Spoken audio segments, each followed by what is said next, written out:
नमः शिवाय। ओम नमः शिवाय। ओम नमः शिवाय। ओम नमः शिवाय। ओम नमः शिवाय।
विश्वनाथ भगवान की जय। महाकालेश्वर भगवान की जय। ओंकारेश्वर भगवान की जय। अम्बा महारानी की जय। कुबेरेश्वर महादेव की जय। हर हर महादेव। हर हर महादेव। हर हर महादेव। काशी विश्वनाथ ओगड़दानी त्रिकालदर्शी कैलाशी अविनाशी भगवान शिव, जिनकी पुनीत पावन शिव महापुराण की कथा संपूर्ण विश्व के कल्याण हेतु बाबा देवादिदेव महादेव की कृपा से, उनकी करुणा से आप और हमको श्रवण करने का सौभाग्य प्राप्त हुआ है।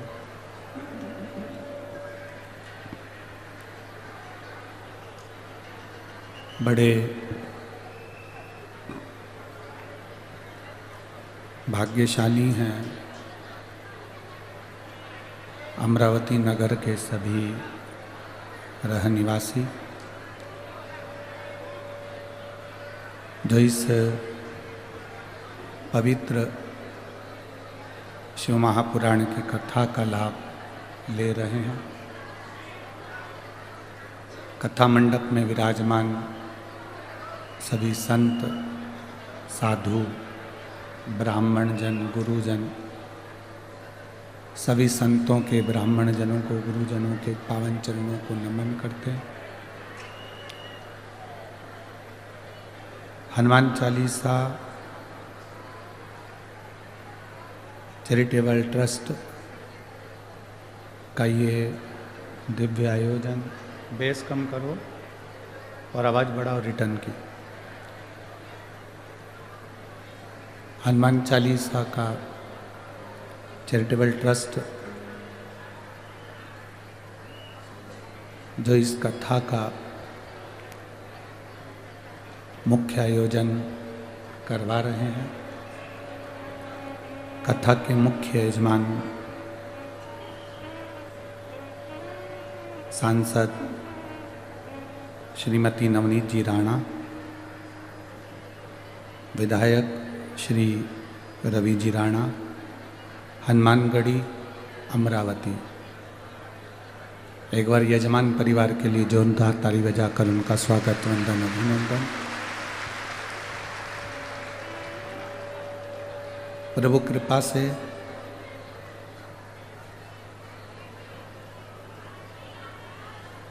जब तक भगवान देवाधिदेव महादेव की करुणा ना हो, कृपा ना हो,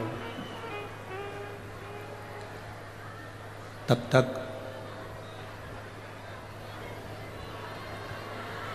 हम भगवान शिव की अविरल भक्ति और मुक्ति की कथा श्रवण नहीं कर पाते हैं।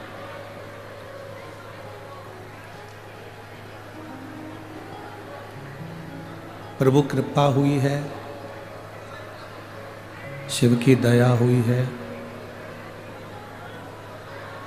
तो विदर्भ की इस पवित्र भूमि पर आप और हम शिव महापुराण की कथा को श्रवण करने के लिए बैठे हैं।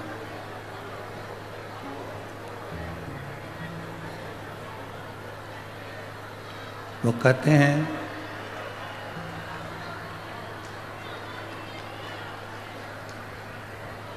जब तक शिव की कृपा ना हो, करुणा ना हो, उनकी उदारता ना हो, तब तक एक कदम भी हम शिव तत्व की ओर जा ही नहीं पाते।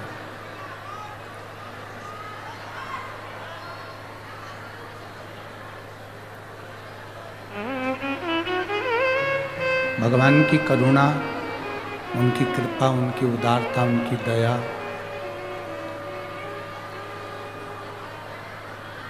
हमारे जीवन को सार्थक बना देती है।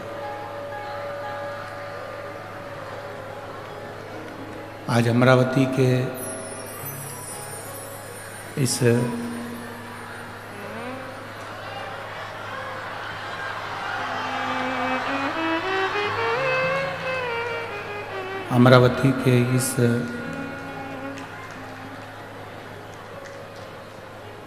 पवित्र विदर्भ की भूमि में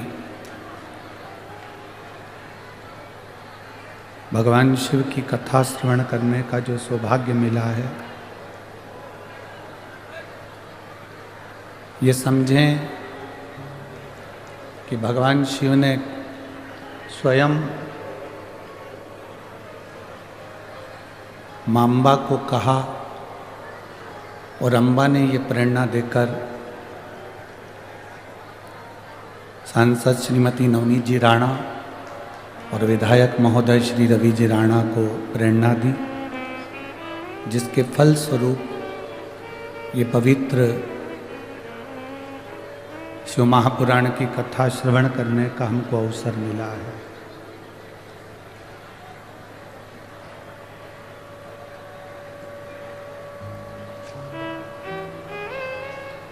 जो शिव तत्व को प्राप्त करने वाला होता है, जो भगवान शंकर की अविरल भक्ति को अपने भीतर उतारने वाला होता है,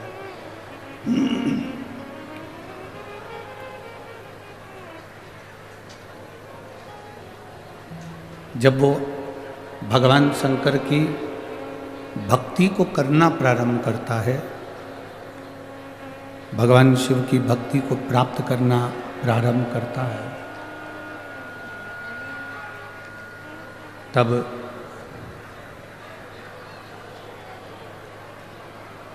उसके जीवन में बहुत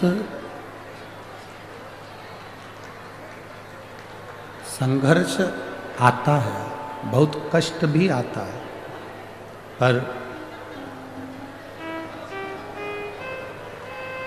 शिव की भक्ति करते करते करते करते करते करते भगवान की अविरल भक्ति को धारण करते करते करते वो प्रभु चरणारविंद को प्राप्त कर ही लेता है।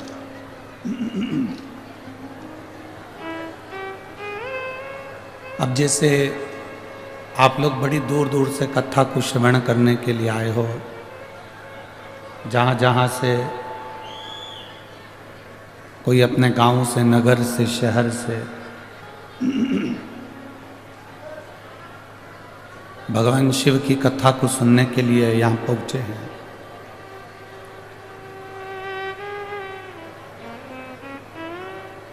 जितने कदम चलकर हम भगवान शिव की कथा तक पहुंच रहे हैं,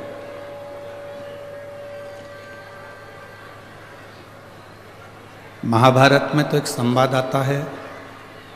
महाभारत के अंदर पांडवों ने जब यज्ञ करा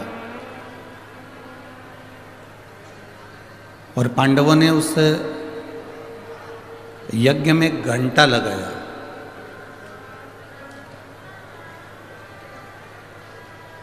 पहले यज्ञ का एक नियम था, यज्ञ का एक क्रम था कि जब विद्वान ब्राह्मण यज्ञ कराते थे तो यज्ञ की जो पूर्ण आहुति होती थी, उस पूर्ण आहुति में जो घंटा लगाया जाता था वो अपने आप बज जाता था।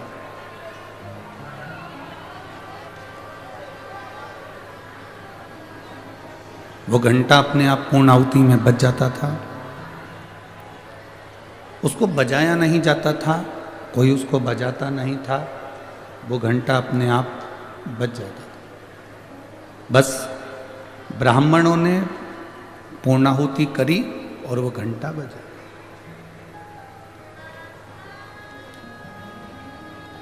अब पांडवों ने जो यज्ञ करा, पांडवों ने जो यज्ञ करा, उसमें जो घंटा लगा था वो घंटा नहीं बजा।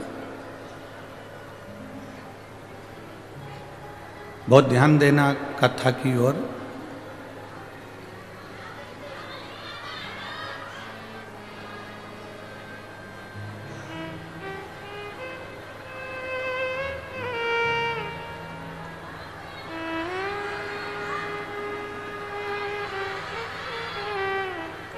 यज्ञ का जो घंटा बंधा हुआ था वो बजा नहीं। अब युधिष्ठिर के मन में एक प्रश्न उठ गया।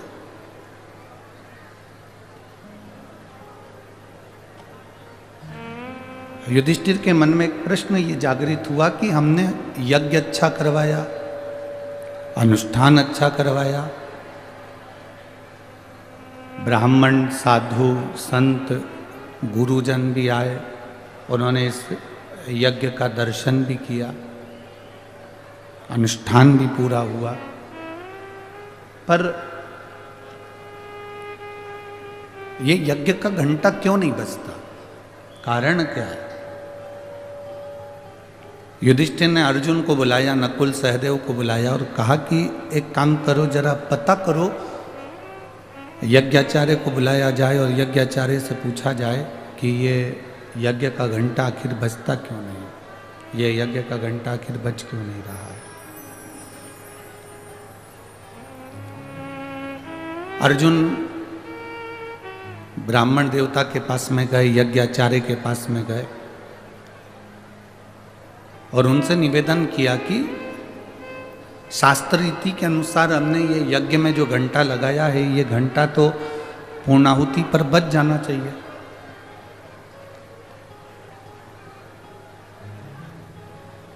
अगर यज्ञ की पूर्णाहुति होती है तो ये घंटा बजना चाहिए।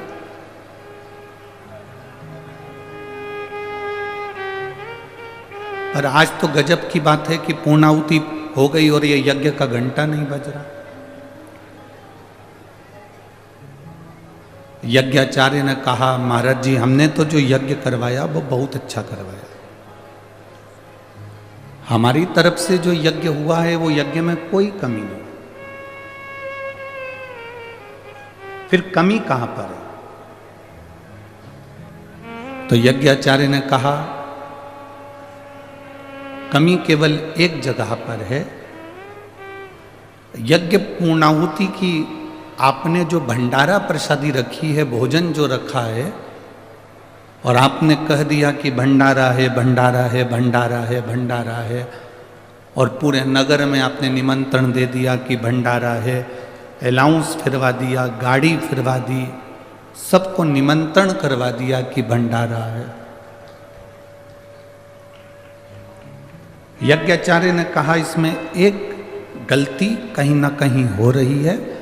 यज्ञ दो तरह का होता है, जिसमें सांकल्य दी जाती है, आहुतियां दी जाती है, एक यज्ञ वो है।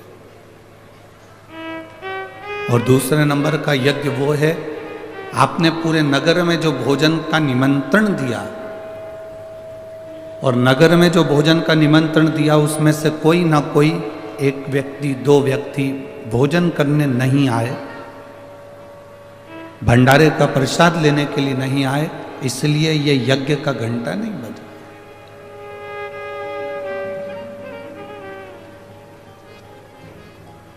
मेरी माताएं यहाँ पर बैठी हैं, मेरी जीजियाँ बैठी हैं, मेरे भाई, मेरे जीजा लोग बैठे हैं। आपके स्मरण में होगा, जो बुजुर्ग माताएं हैं वो जानती हैं, हम कोई उद्यापन करते हैं,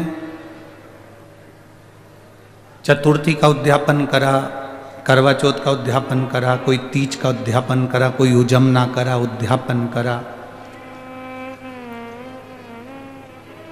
तो जो उद्यापन करने वाला होता है, जो उजमना करने वाला होता है, वो पहले भोजन नहीं करता। जब उजमने में, उद्यापन में जितने लोगों को उसने आमंत्रित करा है, जितने लोगों को उसने बुलाया है, 16 जोड़े हैं, 15 जोड़े हैं, 20 जोड़े हैं, 25 जोड़े हैं, जितनों को उसने बुलाया, पहले उनको वो भोजन कराता है। और भोजन कराने के बाद में फिर जिसने उजमना करा है, जिसने उद्यापन करा है, वो भोजन ग्रहण करता है।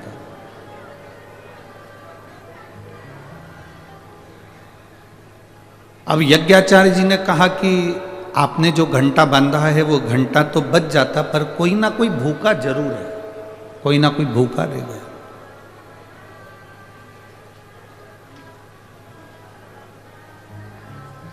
अब भीतर जब एक संकल्प लेकर हम कोई कार्य करते हैं तो कहीं ना कहीं उसमें थोड़ी ना थोड़ी अड़चन जरूर आती है, पर कार्य सफल करना ये परमात्मा के हाथ में होता है। युधिष्ठिर ने अर्जुन से कहा, जरा पता करो कि अपने नगर में कौन भूखा है, भंडारे का भोजन करने के लिए कौन नहीं आया, जरा मालूम करा जाए कि कौन रह गया, पता करो जरा कौन भूखा रह गया। अर्जुन, नकुल, सहदेव, भीम सब गए, सब पता लगा रहे हैं कि भूखा कौन रह गया। एक कुटिया में एक बाबा जी रह रहे थे।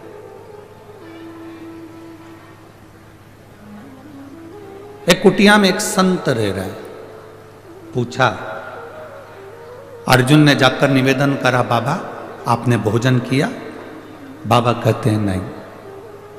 इतना बड़ा यज्ञ युधिष्ठिर ने करवाया और आपने भंडारा का भोजन नहीं करा? नहीं। क्यों?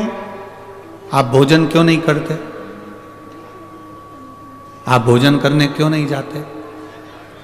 संत ने कहा, देखो महाराज, हम भोजन करने इसलिए नहीं जाते क्योंकि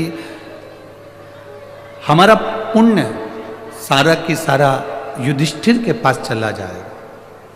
हम चाहते हैं कि युधिष्ठिर अपना पुण्य हमको दे।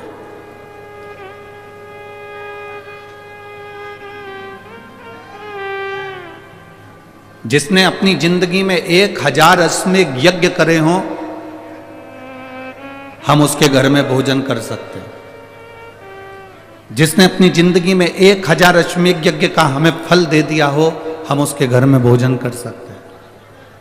हमें भोजन की दक्षिणा नहीं चाहिए, परंतु हमको 1000 अश्वमेध यज्ञ का फल चाहिए।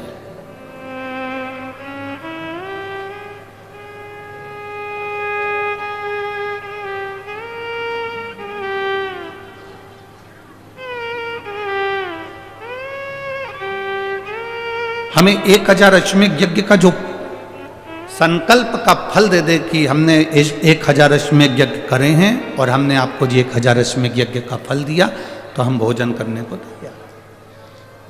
इतने में अर्जुन ने कहा, बाबा हमने हमारी जिंदगी का पहला अश्वमेध यज्ञ करा है, आप इसका फल ले लो। संत ने कहा, नहीं नहीं, हम एक अश्वमेध यज्ञ का फल नहीं ले सकते, हमको तो 108 अश्वमेध यज्ञ का फल चाहिए।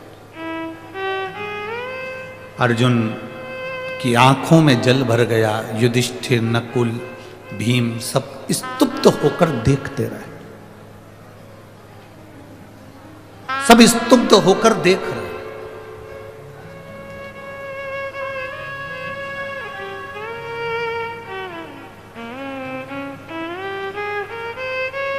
अर्जुन वापिस रथ लेकर युधिष्ठिर के पास में गए तो युधिष्ठिर ने कहा कि हमारे पास में 108 अश्वमेध यज्ञ का पुण्य नहीं है, हमारे पास में 108 अश्वमेध यज्ञ का पुण्य नहीं है, नहीं तो हम उस संत को दे देते और अपने घर में भोजन करा देते। अब करें तो करें क्या? द्रौपदी के कानों में शब्द गया,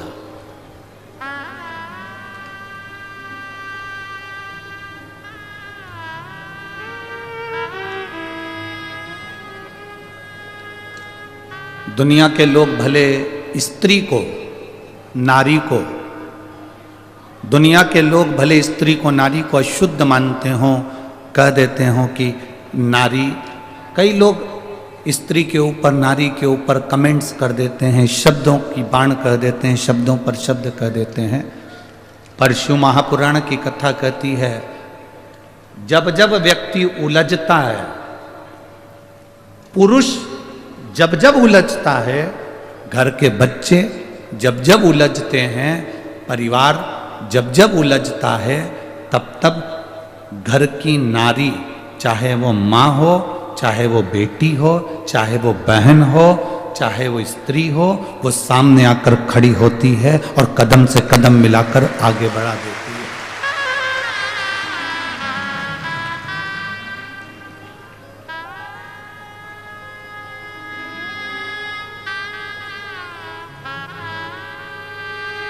कितनी, जरा विचार करिएगा, एक पति पत्नी को गालियां देता है, एक पति पत्नी को थप्पड़ मार देता है।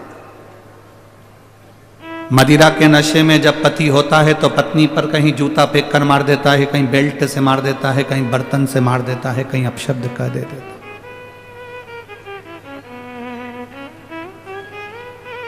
उसके बाद पति को अगर तकलीफ हो जाती है, कहीं एक्सीडेंट हो जाता है, कहीं उसका हड्डी टूट जाती है, कहीं वो पीकर गिर जाता है, पड़ जाता है, उसके शरीर में चोट लग जाती है, सेवा कौन करती है? जम के तो बोलो जरा।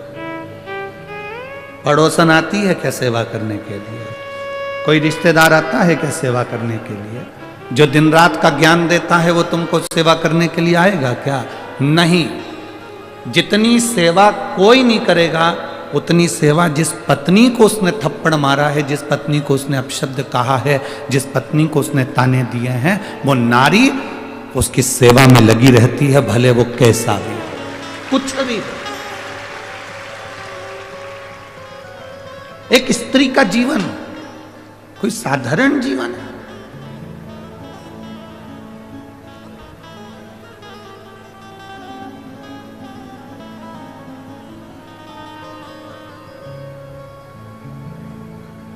दशरथ जी के घर में संतान नहीं हुई,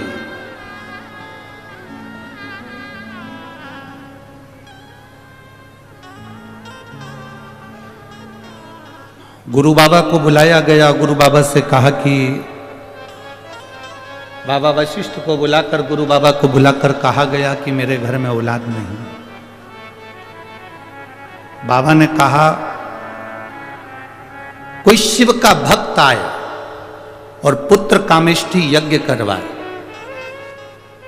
कोई शिव का भक्त आए और पुत्र कामेष्ठी यज्ञ करवाए तो तुम्हारे घर में औलाद होने में देरी नहीं लगेगी। मेरी 3 धर्म पत्नियां, कौशल्या, केकई, सुमित्रा,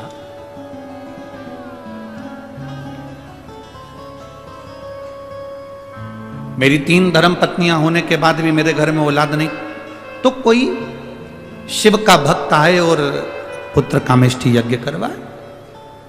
वशिष्ठ बाबा ने तो कह दिया, दशरथ जी के कानों में शब्द पड़ गया, पर वशिष्ठ बाबा से दशरथ जी ने हाथ जोड़कर निवेदन करा कि आप ढूंढो कि यज्ञ कौन कराएगा।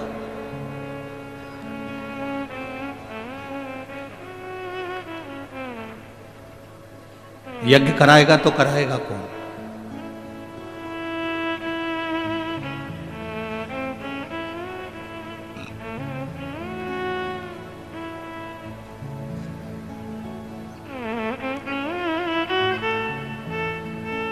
इतना विशाल यज्ञ संतान की प्राप्ति के लिए, पुत्र की प्राप्ति के लिए, इस यज्ञ को कौन करा सकता है?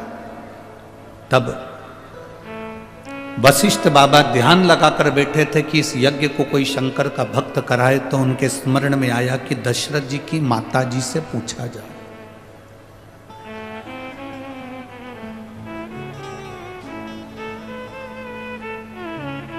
इंदुमती जी से पूछा गया।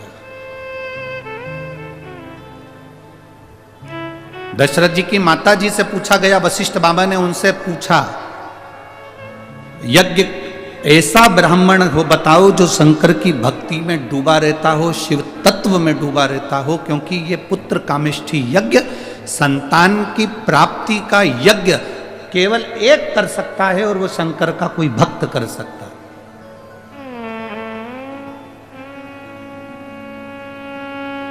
वशिष्ठ बाबा ने दशरथ जी की माता जी से कहा कि शिव भक्त कौन मिल सकता है?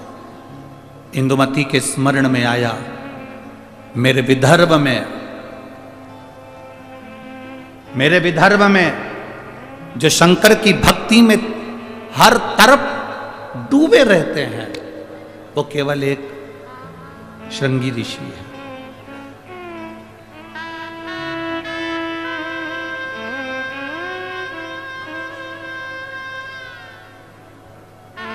स्कंद पुराण के कभी स्मरण में विदर्भ को पढ़ना,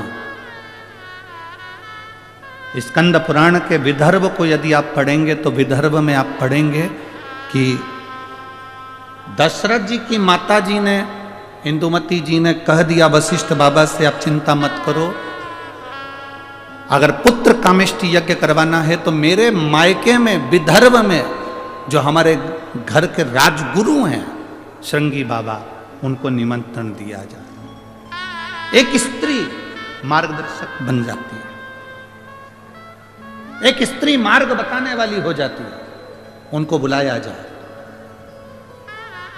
ये अमरावती की धरा से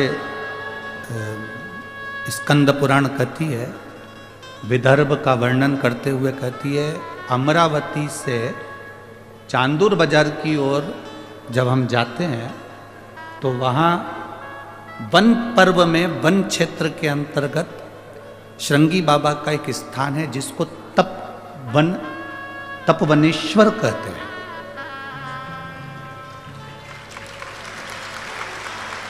जिसको तपवनेश्वर कहते हैं। आप लोग गए हैं? जरा जम के बोलो। अच्छा,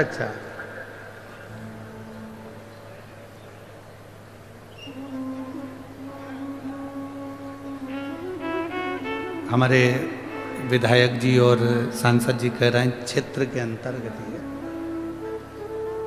तपवनेश्वर। आप लोगों में से कितने लोग गए? बहुत बहुत धन्यवाद, आपके चरणों को नमन जो आप तपवनेश्वर का दर्शन करें, जहां स्वयं संत साधु तपस्वी साधक उपासक तप करते हैं।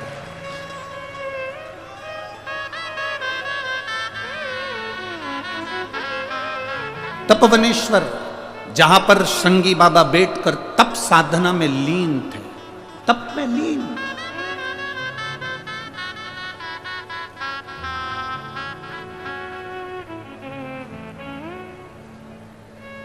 और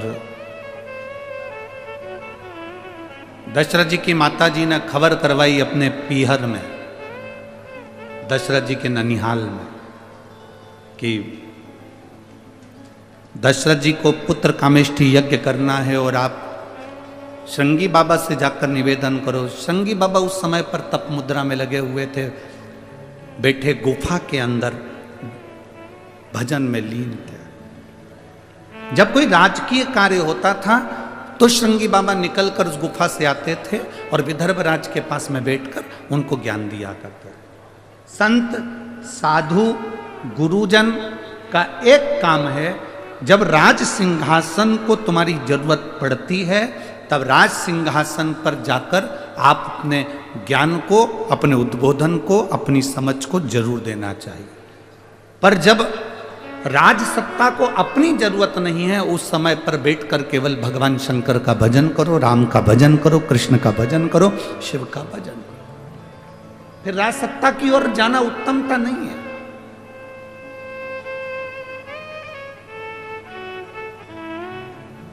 अब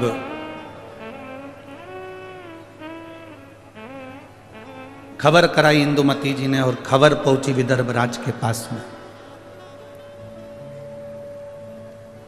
सुंदर कौंडन्यपुर में खबर जाती है और वहां पर खबर मिलते ही विदर्भ राज ने जाकर निवेदन करा श्रृंगी बाबा से, मेरी बहन का बेटा यज्ञ कर रहा है और आप जाकर यज्ञ पूर्ण करवाओ, क्योंकि उनको संतान की प्राप्ति चाहिए। श्रृंगी बाबा ने कहा कि पुत्र प्राप्ति के लिए, संतान प्राप्ति के लिए, और मैं जाऊं, मुझे ही क्यों आमंत्रित करा? तो शिव महापुराण की कथा कहती है,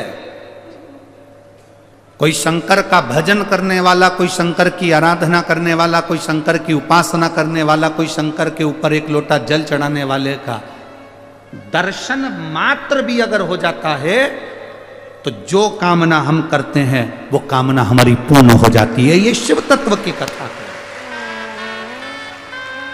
ये शिव महापुराण की कथा वर्णन कर रही है। आप इतनी सारी संख्या में आए हो, लाखों की भीड़ में आप लोग लाखों की संख्या में यहां भक्त पहुंचे हैं। पंडाल को कल भी रात्रि को बहुत बढ़ाया, उसके बाद भी आप लोग पंडाल में समा नहीं सकते। दोनों तरफ पंडालों को बढ़ाया गया, पर आपका शिव के प्रति जो प्रेम है, आपकी जो वात्सल्यता भगवान शंकर के प्रति है, वो यहाँ देखने को मिलती है। इतनी दूर से बस तो कहाँ खड़ी है, 3-3 किलोमीटर दूर बस छोड़ देती है, आप पैदल पैदल पैदल पैदल चलते चलते यहाँ तक पहुँचते हो। 3 किलोमीटर, 4 किलोमीटर पैदल पैदल चलकर आप यहाँ पहुँचते हो। हम तो आदरणीय सांसद महोदय जी से और विधायक महोदय जी से और महाराष्ट्र के प्रशासन से, अमरावती के कलेक्टर महोदय, एसपी, डीएसपी महोदय से निवेदन करना चाहेंगे इस व्यासपीठ से कि बुजुर्ग लोगों को आने में बहुत पैदल चलना पड़ रहा है, इसलिए पार्किंग थोड़ी पास में दी जाए।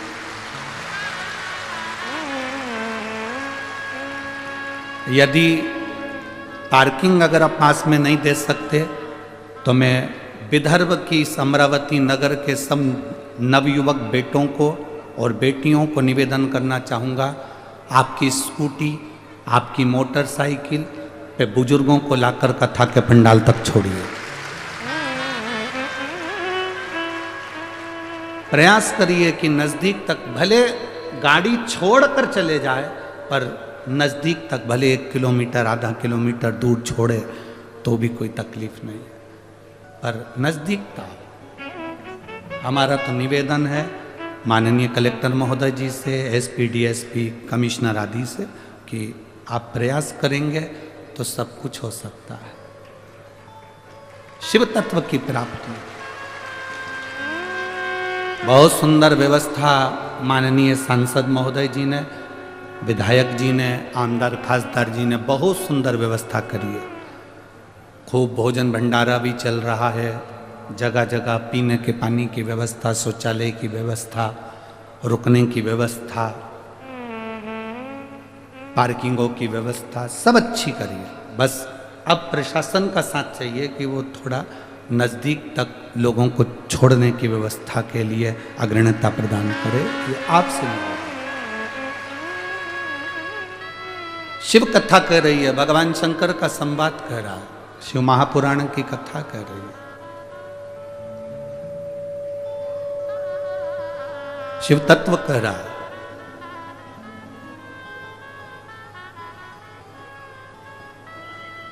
तपवनेश्वर में जाकर श्रृंगी बाबा को विदर्भ राज ने निमंत्रण भेजा, और निमंत्रण भेजा तो तपवनेश्वर के श्रृंगी बाबा आए।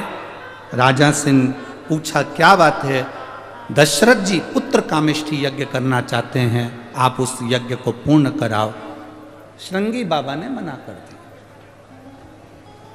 श्रृंगी ऋषि ने मना कर दिया।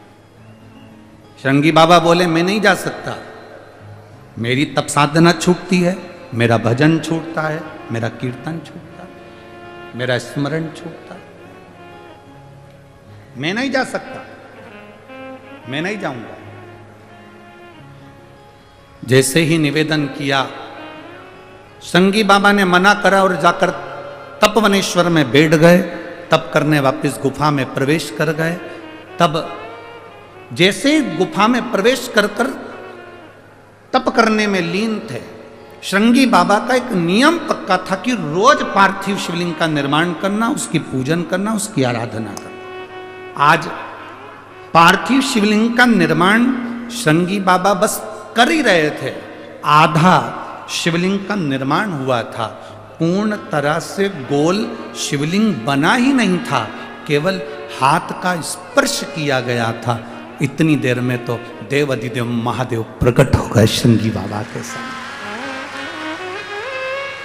देवाधिदेव महादेव प्रकट हुए और देवाधिदेव महादेव प्रकट होकर तुरंत उसी समय पर बोले श्रृंगी ऋषि से, ए श्रृंगी बाबा, अयोध्या के राजा दशरथ जी यज्ञ करवाना चाहते हैं, आप पुत्र कामेष्ठी यज्ञ करवाइए, क्योंकि भगवान नारायण पृथ्वी पर अवतरण होना चाहते हैं, इसलिए अवध में राम आने चाहते हैं, आप करवाओ यज्ञ। आधा शिवलिंग का निर्माण हुआ था, इसलिए आप लोग अगर तपवनेश्वर गए हो, हम तो आज तक नहीं गए, अगर आप लोग तपवनेश्वर गए हो, हम नहीं जा पाए, हम तो कहेंगे सांसद महोदय जी से, विधायक जी से अगर नज़दीक में हो तो एक बार बाबा के दर्शन अवश्य कराएं, जिससे हमारी भी जिंदगी सार्थक हो, जीवन की सार्थक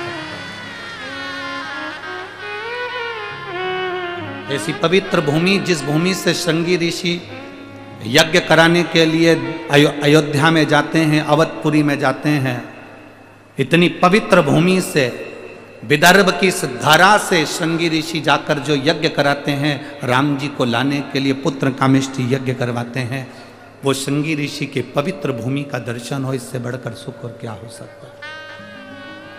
तपवनेश्वर हम नहीं गए, परंतु स्कंद पुराण कह रही है, वहां पर जो शिवलिंग होगा वो पूर्ण तरह से गोल नहीं होगा, शास्त्र में लिखा है। क्यों?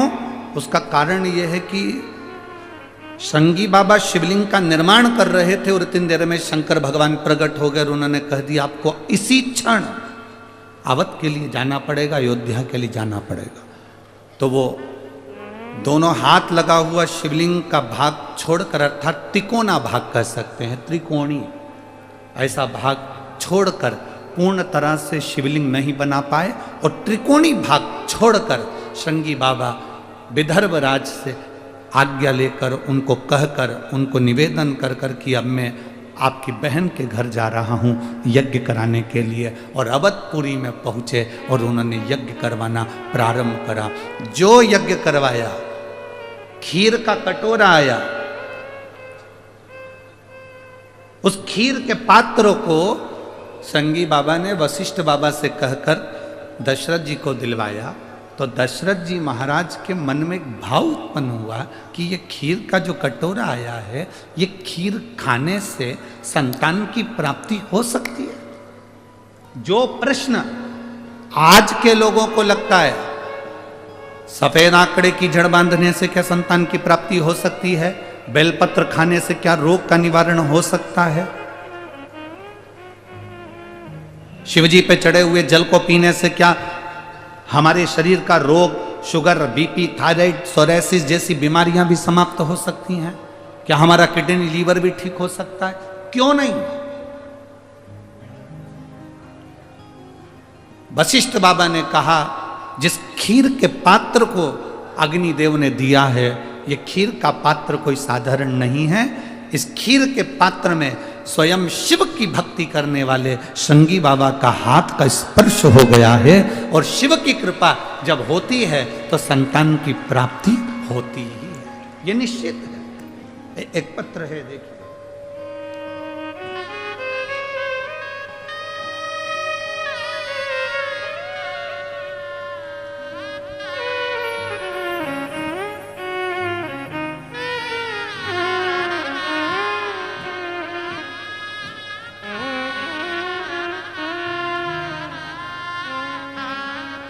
मेरा नाम सागर घन बहादुर, मैं अकोला महाराष्ट्र से आया हूँ। मेरा मोबाइल नंबर ये है। आप दो फोटो देख रहे होंगे, अगर एलईडी पर आप लोग देख रहे हैं या आस्था चैनल पर देख रहे हैं तो दो फोटो देखिए। पहला फोटो जो लड़का वेंटिलेटर पर पड़ा हुआ है, अगर यहाँ आए हों तो हाथ हिला सकते हैं। बच्चा आया है साथ में, लेकर आ जाओ।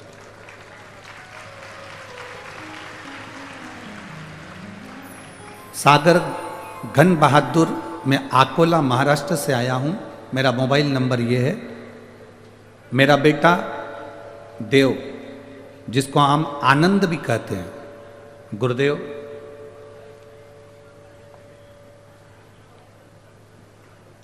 ग्यारह अक्टूबर 2023 को अचानक जमीन पर गिर पड़ा। तुरंत अस्पताल को लेकर गए और डॉक्टर ने जांच करने के बाद बताया कि इसको एक बीमारी हो गई है जिसका नाम GBS है।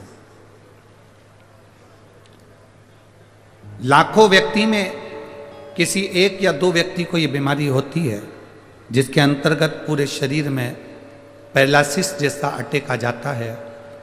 इसकी ब्रेन की नस भी फट गई और ब्लॉक जम गया। ले जाकर इसको कोमा में पड़ गया, वेंटिलेटर पर डाल दिया गया।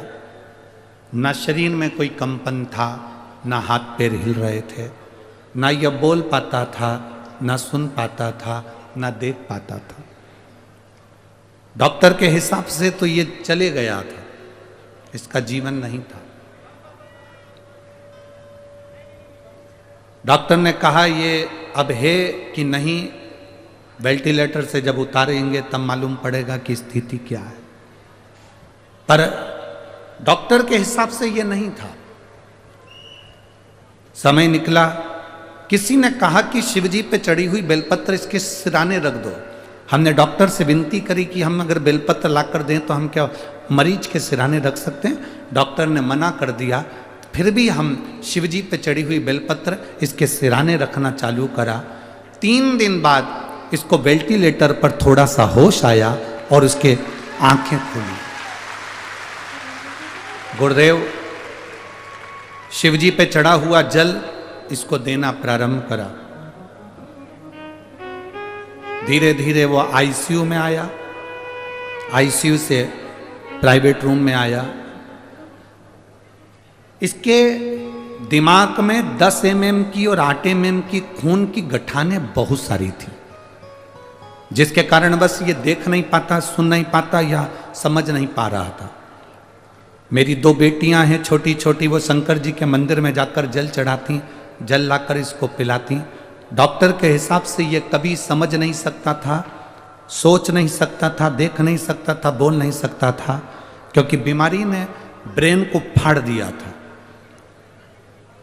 डॉक्टर भी आश्चर्य में है कि ये बच्चा इतनी जल्दी उठकर कैसे बैठ गया और समझने कैसे लगा। केवल शंकर पर चढ़े हुए जल का क्या इतना महत्व है?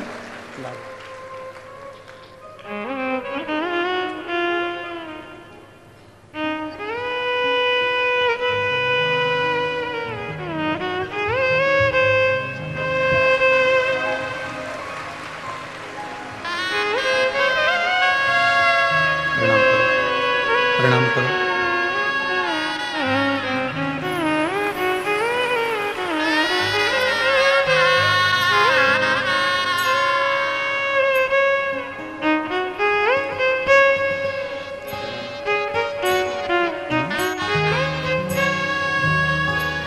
देव नाम है, वाणी भी आई, आंख भी आई और शुद्ध भी आई।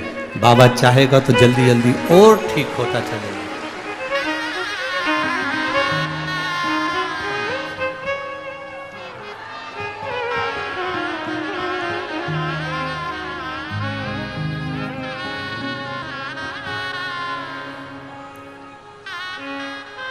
खाली न जाता कोई दर से तुम्हारे, खाली न जाता कोई दर से तुम्हारे, मैं भी खड़ा हूँ नन्ही बाह पसारे, अपने हृदय से लगा लो गिरा जा रहा हूँ, उठा लो भोले अपने दर से, अब तो न टारो गिरी जा रही हूँ, उठा लो। जिसके लिए डॉक्टर ने कह दिया था कि अब ये जिंदगी भर हम कह नहीं सकते कि समझ पाएगा नहीं समझ पाएगा, बोल पाएगा नहीं बोल पाएगा, देख पाएगा ना देख पाएगा। ब्रेन में खून के थक्के थे, पूरे फट चुके थे, शरीर में बीमारी लग गई, ऐसी बीमारी जो लाखों में एक दो को हो जाती, शरीर काम करना बंद। उसकी आराधना, अकाल मृत्यु वो मरे जो काम करे चंडाल का, और काल उसका क्या बिगाड़े जो भक्त हो मां काल का। वो शिव है, त्रिकालदर्शी है, कैलाशी है, अविनाशी है। अगर हम उसके दरवाजे तक जा रहे हैं, हम उसकी चौखट तक जा रहे हैं, तो ये समझ लो कि उसने निमंत्रण दिया आपको। आप शिव महापुराण की कथा तक आ रहे हो और यहाँ बैठकर अगर कथा सुन रहे हो, जहाँ जगह मिल जाए, जहाँ तक तुम्हें आवाज आ रही हो, ये जरूरी नहीं कि तुम पंडाल के अंदर बैठकर कथा सुनो, तुम्हें जहाँ जगह मिल जाए तुम तो वहाँ बैठ जाओ, जहाँ मिल जाए, बस उसका स्मरण जरूर करो। कथा सुनकर उससे विनय जरूर करो कि भोला सब दुख ओ भोला सब दुख, उससे विनय करिए, प्रार्थना करिए, वो समझे।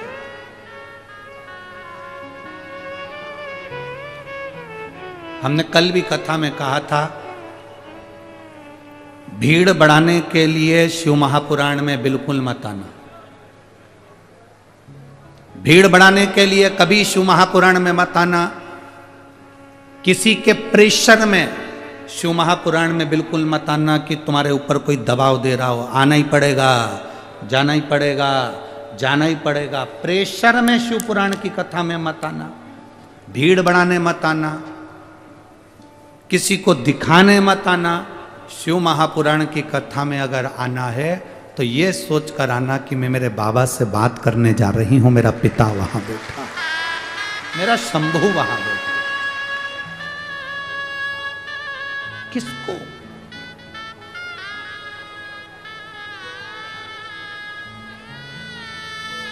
जितनी देर कथा में बैठो उतनी देर आपका दिल मेरे बाबा से लगा होना चाहिए।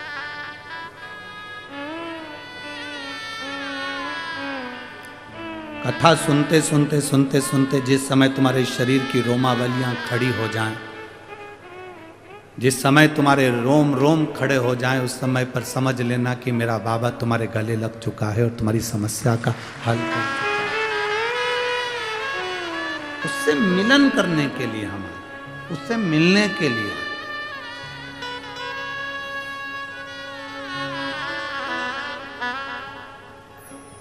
दशरथ जी ने पूछा क्या ये खीर प्रसाद कौशल्या केकई सुमित्रा पाएंगी, संतान का सुख होगा? वशिष्ठ बाबा ने कहा, शिव भक्त भगवान शंकर की आराधना करने वाले श्रृंगी ऋषि का हाथ का स्पर्श हुआ।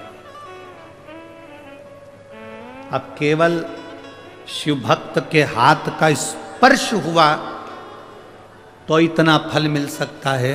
जिस शिवलिंग की तुम पूजन कर रहे हो उस पे चढ़ा हुआ जल, उस पे स्पर्श करा हुआ बेलपत्र जब हम खाते हैं, धारण करते हैं, तो विचार करना क्या हमारी जिंदगी की सार्थकता नहीं बनती है? सारी समस्या का हल बोल बम का नारा है बाबा। क्या हमारे दुख नहीं कट सकते?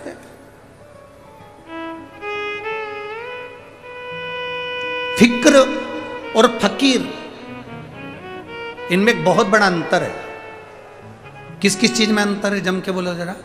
फिक्र में और फकीर में।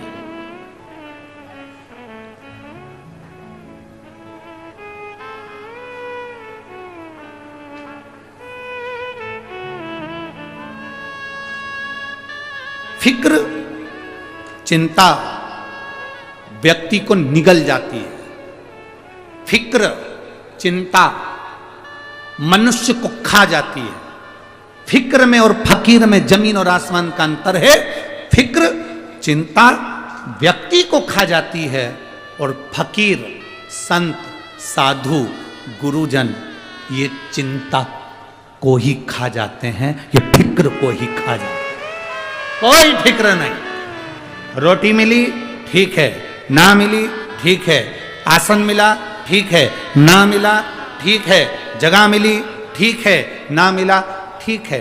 जितने शिव भक्त कथा को सुनने के लिए आते हो, यह बनकर जाना कि आप एक शंकर के भक्त हो। कहां बैठे हो, कौन सिंहासन तुम्हें मिला है, कौन जगह तुम्हें मिली है, उससे कोई मतलब नहीं। तुम ये सोच कर जाओ कि जमीन पर बैठे हो तो मेरा कंकर शंकर मेरे साथ में है। मैं शिव महापुराण की कथा श्रवण करने के लिए,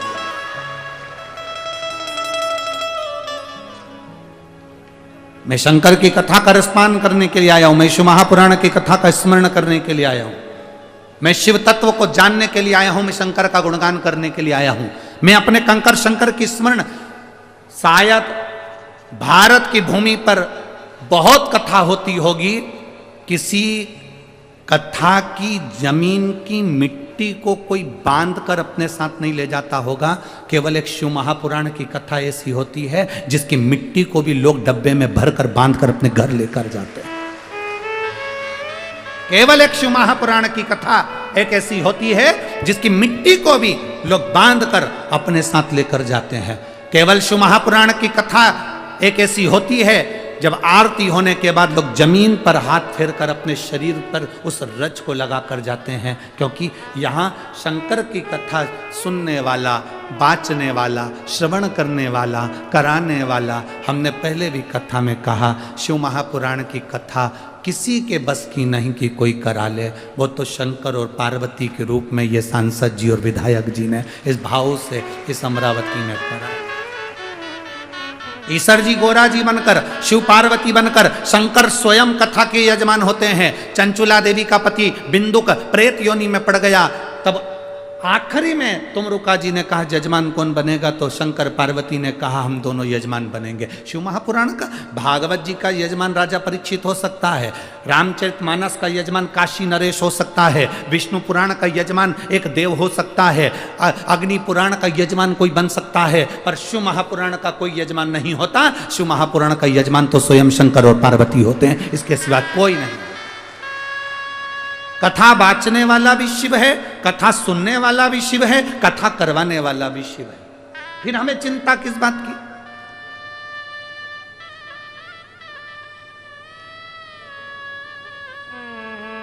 रोड पर से चलकर आओगे, कथा के मंडप तक पहुंचोगे, तब तक तुम्हें पानी की भी याद आएगी, बहुत थक गई हूं पानी पी लो।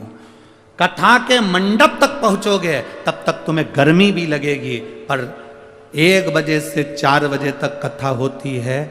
1 बजे से 4 बजे के बीच में आप कथा का रस तत्व जब ग्रहण करेंगे तो आपको ऐसा लगेगा कि हमें गर्मी नहीं लग रही, प्यास नहीं लग रही, भूख नहीं लग रही, अब तो केवल कथा सुनना है, बाकी का कोई मतलब।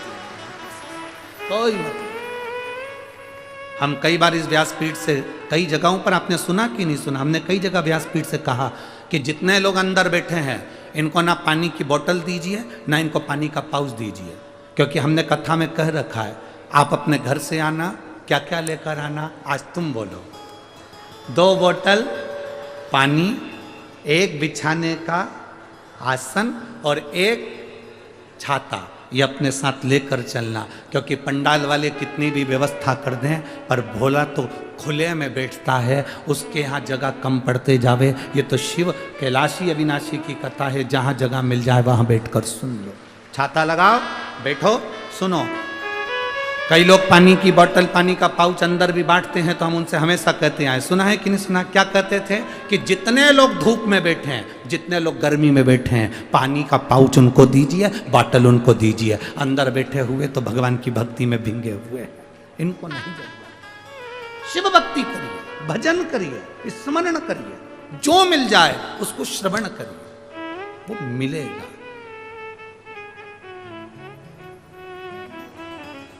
वो प्राप्त हो। महाराज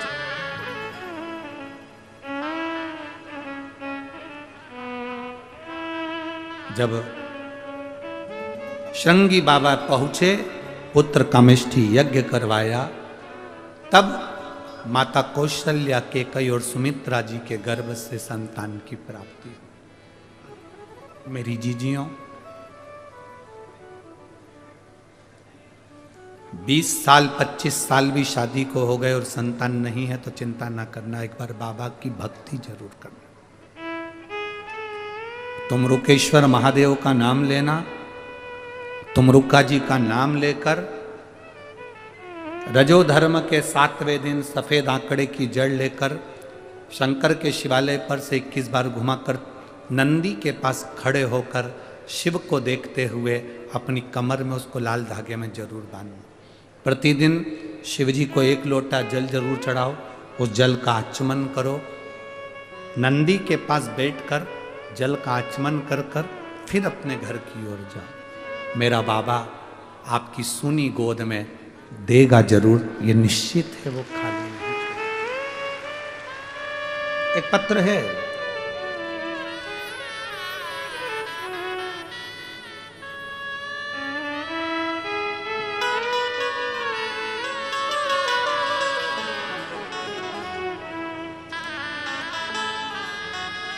मैं सुनंदा राम भाऊ मंगले, गांव दरियापुर, जिला अमरावती। मेरा मोबाइल नंबर ये है, कहीं बैठी हैं तो हाथ हिला सकती हैं, आप ही हैं, दोनों हाथ हिला जैसा।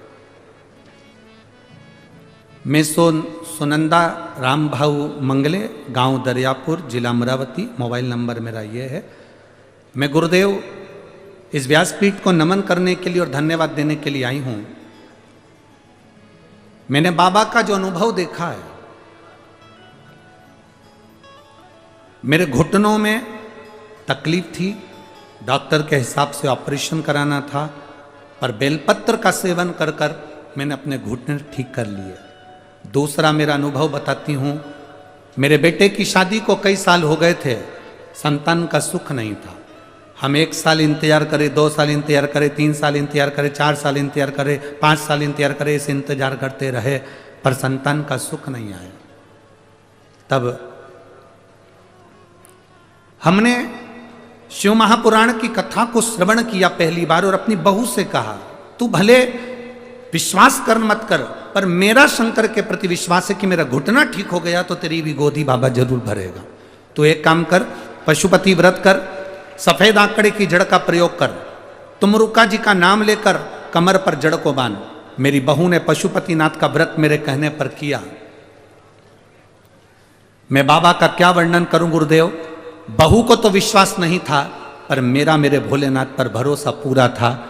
मेरा बेटा भी शिव जी के मंदिर जाने लगा, 1 लोटा जल चढ़ाने लगा, आचमन करने लगा।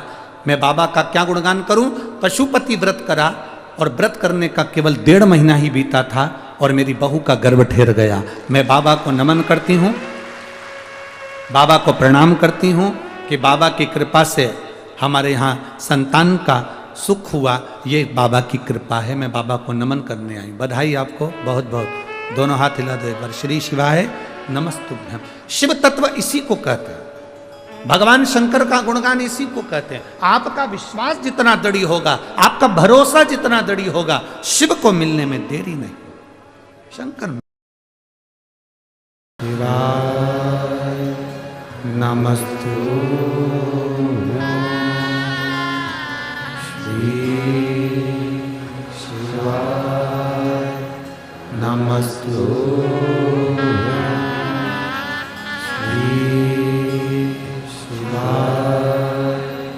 नमस्तु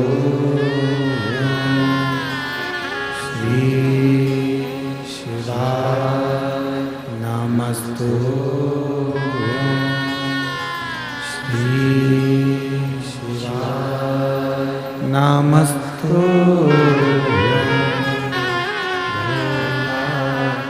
सब दुख काटो ओ सब दुख काटो शिव शंकर जपूं तेरी माला, भोले बाबा जपूं तेरी माला, भोला सब दुख काटो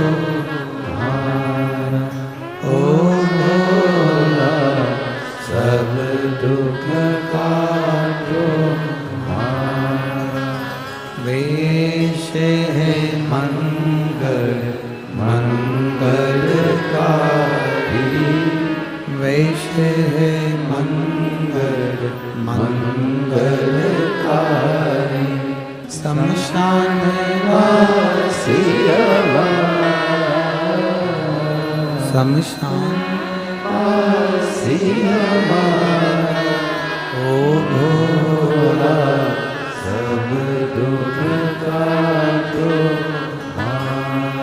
ओ भोला सब दुख काटो। शिव कथा कहती है, भगवान शंकर का संवाद कर रहा है। केवल एक नारी, ये ना सोचा जाए कि वो गलत है। व्यक्ति को मंजिल तक पहुंचाने की सामर्थ्यता भी रखती है।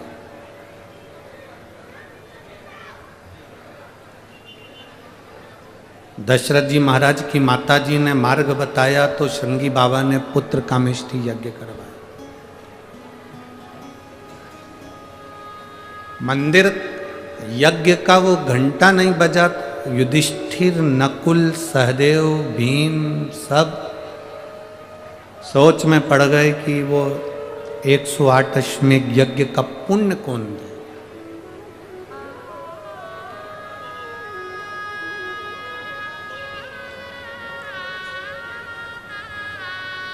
अगर कोई सतमार्ग बता रहा है तो उसको लेना चाहिए।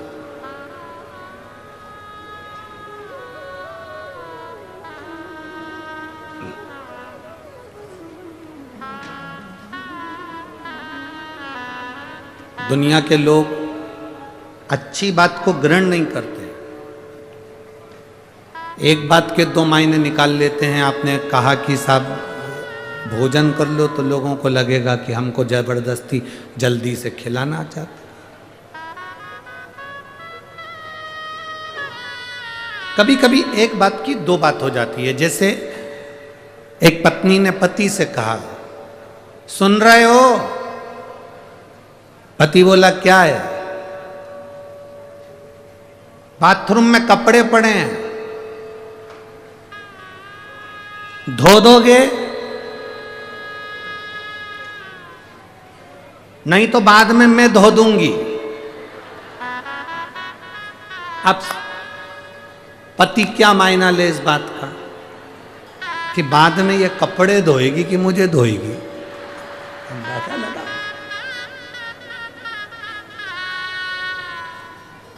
पत्नी ने आवाज लगाई, पति से कहा, सुनो बाथरूम में कपड़े पड़े हैं, धो दोगे? नहीं तो बाद में मैं धो दूंगी। अब पति बेचारा डिप्रेशन में पड़ा, चिंता।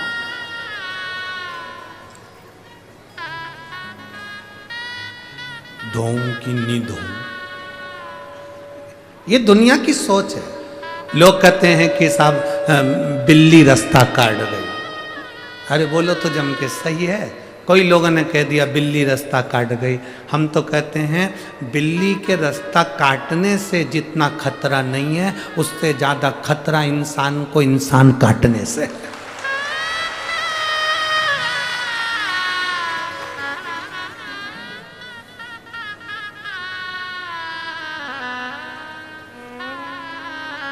एक माता ने पत्र लिखा है और बड़ी खुश होकर लिखा है। उसके पत्र को पढ़कर हमको भी हंसी आ रही हो। मेरा नाम सरला ओम प्रकाश जायसवाल है। मैं कारंजा लाड़ खेड़ी कारंजा लाड़ खेड़ी खेड़ा, तुम समझ गए ना। बस तो फिर खेड़ी है कि खेड़ा तुम जानो, ठीक है। कारंजा लाड़ देश देश की रहने वाली हूं। कहीं बैठी हैं क्या?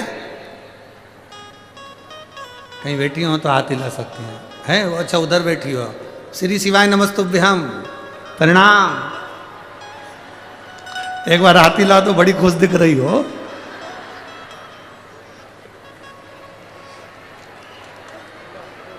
गुरु जी अच्छे से सुनो, कान खोल के। कहो खुले हैं। मेरा कोटि कोटि प्रणाम। एक बार आपने कथा में कहा था, कथा के पंडाल में शिव भक्त आते हैं, उनका मुंह झूठा करा दो तो भगवान छप्पर फाड़ के देता है। मैं कथा सुनकर अपने गांव कारंजा से आकोला चली गई। 70 रुपए की मैंने आइसक्रीम खिलाई।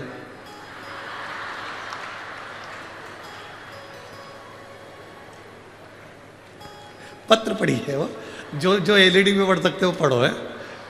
गुरुजी 7 दिन की तो कथा थी, आगे पीछे का 1-2 दिन निकाल लो तो पूरे 11 दिन लगे, ठीक है।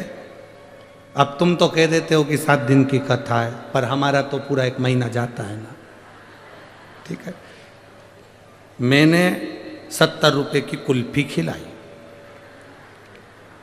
अब मैं बाबा को यहाँ प्रणाम करने के लिए आई हूँ, साथ में बहुत सारा सामान खिलाने का भी लाई हूँ। उसका कारण ये है, 70 रुपए की जो मैंने कुल्फी खिलाई थी आकोला में, मेरे बाबा ने लाखों में मुझे दे दिया, इसलिए मैं फिर आ गया, वापिस आ गई। हो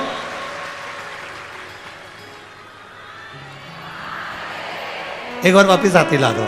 श्री शिवाय नमस्ते, प्रणाम। गुरु जी सबको तो खिलाती हूं, तुम रह गए।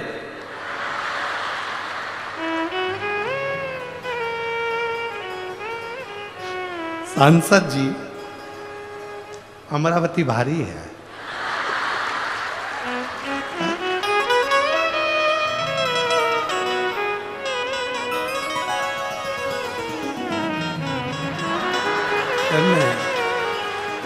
तुम रह गए।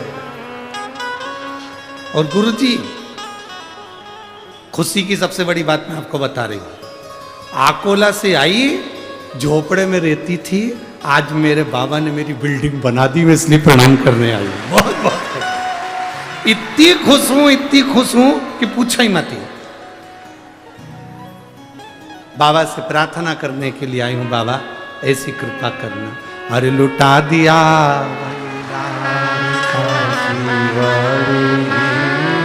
कर दिया माला ये शिव भक्ति है, ये ओघड़ भक्ति है। इसको ओघड़ी भक्ति कहते। बैठो बहन, बैठिए। इसको शिव भक्ति कहते। आप शंकर से हृदय की बात कहते हैं। हमने कहा यहाँ लोग 5 रुपए का 10 रुपए का लोगों को पानी पिला कर जाते हैं, मुंह झूठा करा कर जाते हैं।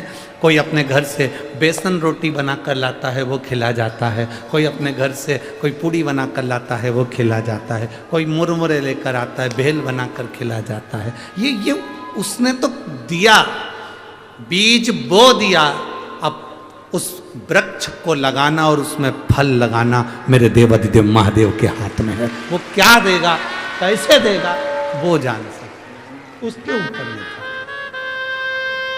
बोल बम का नारा है, बाबा एक सहारा, शिव तत्व की प्राप्ति।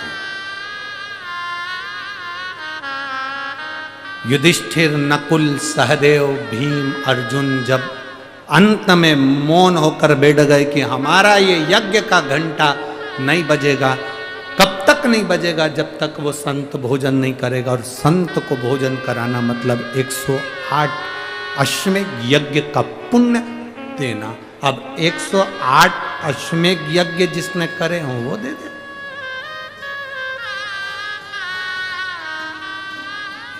जिसने 108 अश्वमेध यज्ञ करे हो वो दे। अब 108 अश्वमेध यज्ञ कौन दे सकता है? जिसने करे हो, जिसने शिव महापुराण की कथा सुनी होगी, पशुपति व्रत करा होगा, शिव की आराधना करी होगी और भगवान ने उसको कुछ दिया होगा, तो ही तो वो दूसरे से कहेगा कि तू भी ऐसा कर ले। एक पत्र और आया, देखिए।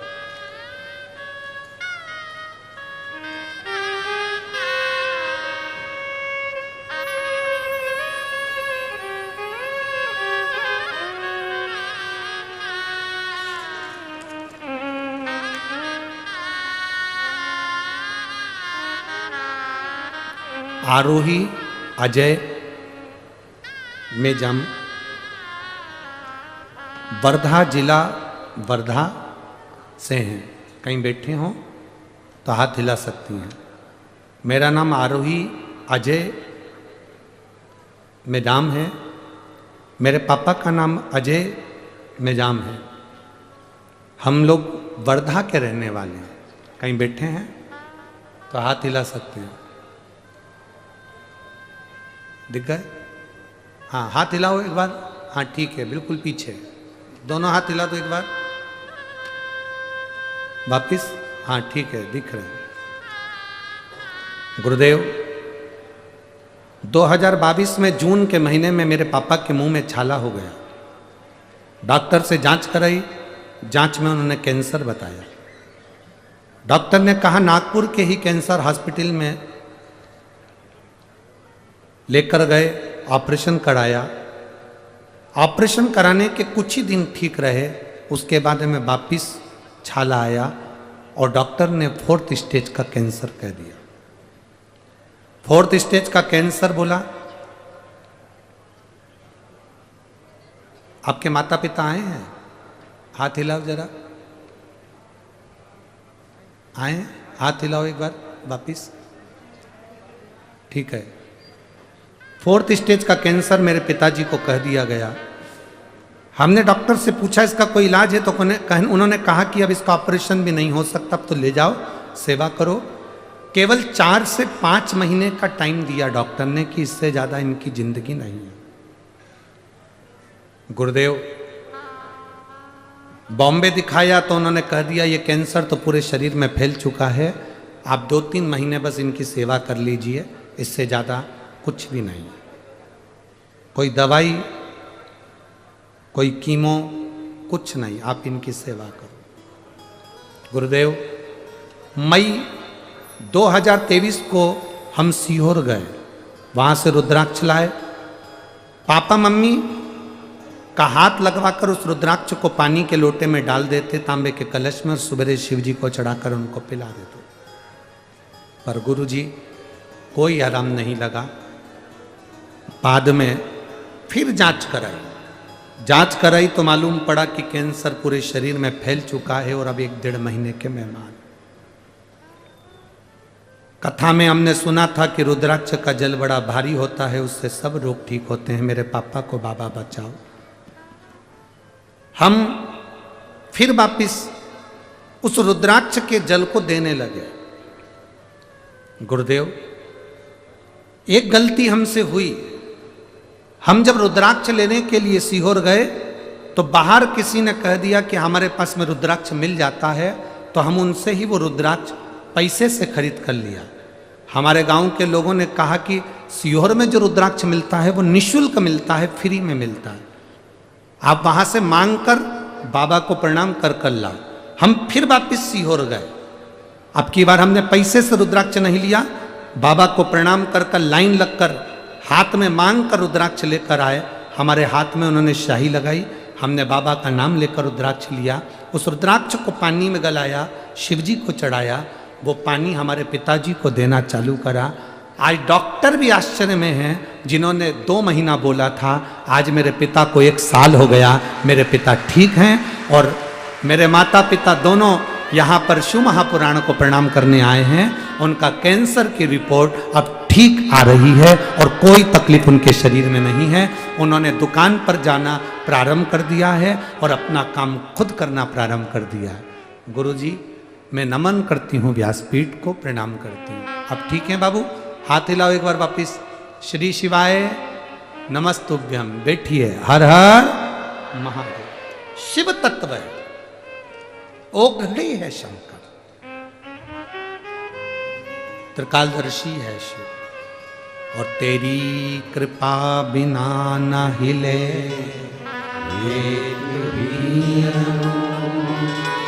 लेते हैं श्वास, तेरी कृपा से हे गंगाधार मुक्ति द्वार ओंकार, भोले ओंकार तू आयो